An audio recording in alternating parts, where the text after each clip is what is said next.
You are somebody who used to work with Prime Minister Theresa May. How do you think she is feeling here on her last week of sort of true power in office?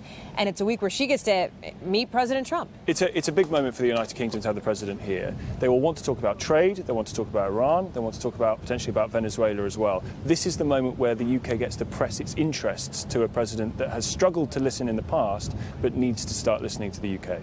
But this is a time of serious political upheaval for the UK, with Brexit, with question marks about the UK's future and how this plays out. As the Washington Post put it, it's like a tinderbox and President Trump is a match. Oh, sure. Whenever the president comes over, there's always going to be fireworks, and this time it's no exception. But nevertheless, if the UK is going to be a serious player, it has to engage with the president that they might not particularly like, that does things not by the rule book.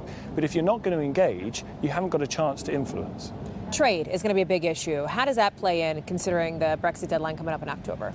So if we go out with no deal, there's an opportunity to put everything on the table, as the US ambassador has said, which may well, from the US's point of view, include the NHS. That would be a disaster electorally for a prime minister of this country to open up the NHS to a future trade agreement. If there is a deal, the president has already said that, well, we could do a trade deal if you guys get a deal with the European Union. That would be in the UK's best interests, in my view, and in the prime minister's view as well, to come out with a deal with the European Union as soon as possible. Why should Americans care about this trip that the president is making here to the UK at this moment? Because we're your closest ally.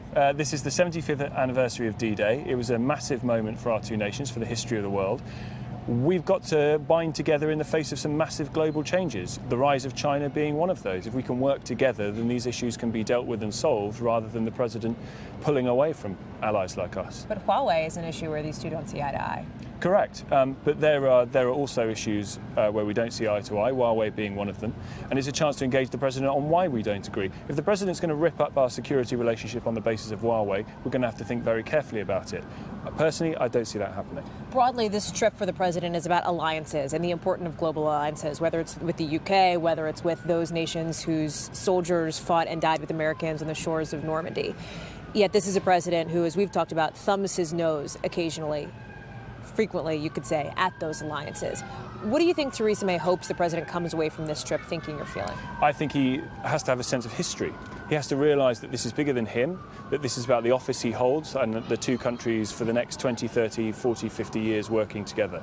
So giving him the sense of history with the Queen, with Churchill, presenting him with all these opportunities of solemnity and quiet in the midst of the chaos of a visit like this, that has to get through to the president, has to land with him to realise that his place in history is sealed by being the president of the United States, and he shouldn't blow up the future.